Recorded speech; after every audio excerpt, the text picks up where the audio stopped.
سوچیے ایک ایسا ملک جو کچھ ہی سال پہلے یورپ کے غریب ترین ممالک میں سے ایک تھا اور آج دنیا کے امیر ترین ملکوں میں شامل ہے۔ یہ کہانی ہے آئرلینڈ کی، ایک ایسی ملک کے جو اب G D P per capita میں U S A, U K اور حتیٰ کہ قطر سے بھی آگے ہے۔ لیکن یہ حیرت انگیز بات ہے کہ اس ترقی کے باوجود اس ملک کی 70% آبادی اس ملک کو چھوڑ کر جانا چاہتی ہے۔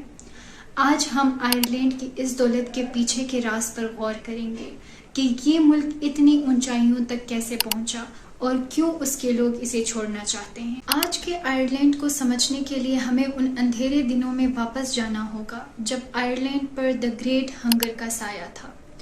1845 میں ایک بڑے پیمانے پر آلو کی فصل تباہ ہو گئی، جسے آئرش پوٹیٹو فیمن کہتے ہیں۔ تقریباً 1 ملین لوگ بھوک اور بیماری سے مر گئے اور دوسرے ملین اپنی جان بچانے کے لیے ملک چھوڑ کر چلے گئے۔ روڈز ان ماؤں سے بھری ہوتی تھیں جو اپنے بچوں کے لیے کچھ کھانا مانگ رہی ہوتی تھی۔ غربت، بھوک اور مایوسی ہر دن کا حصہ تھی۔ یہ آفت آئرلینڈ کی ڈیموگرافی اور اکنامی پر گہرا اثر چھوڑ گئی۔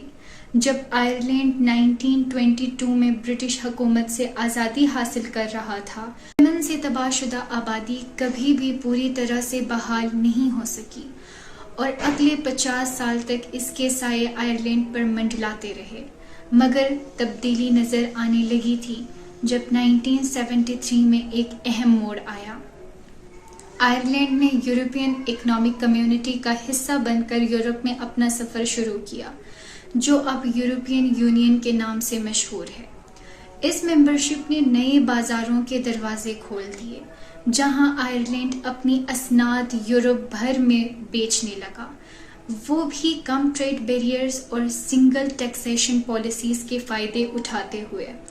آئرلینڈ نے فورن انویسٹمنٹ کے لیے پالیسیز اپنائیں، خاص طور پر امریکن ٹیک کمپنیز۔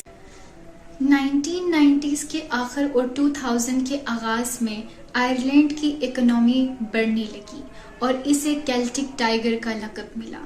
ملک میں انڈسٹریل انقلاب، ماڈرنائزیشن اور روزگار کے موقع بڑھنے لگے۔ خاص طور پر ٹیک سیکٹر میں گوگل، فیس بک اور ایپل جیسے کمپنیز نے اپنے یورپین ہیڈ کوارٹرز آئرلینڈ میں قائم کیے۔ ان کو یہاں کے فیوریبل ٹیکس رجیم اور بزنس فرینڈلی انوائرمنٹ نے خود کھینچا۔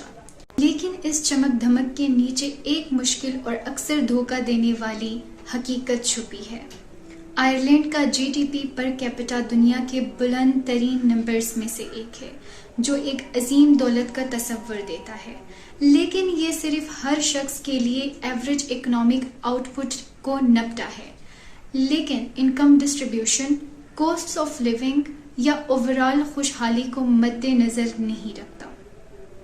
مثلا جی ڈی پی پر کیپٹا تو دولت کا امپریشن دیتا ہے، لیکن آئرلینڈ میں ایوریج اینول سیلری بہت سے اسکینڈینیوین ممالک سے کم ہے۔ اس کے علاوہ ہاؤس ہولڈ ڈسپوزیبل انکم جو ٹیکسز اور ضروری خرچے نکالنے کے بعد بچتا ہے، سرپرائزنگلی کم ہے، جسے آئرلینڈ کو گلوبل اسکیل پر نیچے لے جاتا ہے۔ جی ڈی پی اور اصل زندگی کے معیار میں یہ فرق سمجھنا بہت ضروری ہے۔ جبکہ ملک کاغذ پر امیر لگتا ہے، لیکن اکنامک بینیفٹس ہر شخص تک نہیں پہنچتے اور بہت سے لوگ اچھی لیونگ کاسٹس اور کم آمدنی سے فائٹ کر رہے ہیں۔ اس میں فورن انویسٹمنٹس کا سایہ آئرلینڈ میں اکنامک امبیلنس کا سبب بنا اور جو امیر اور عام شہری کے درمیان ڈیوائیڈ کو مزید بڑھا رہا ہے۔ آئیے آئرلینڈ کی اس اکنامک انکریز کے پیچھے کے چھپے ہوئے سچ کو بے نقاب۔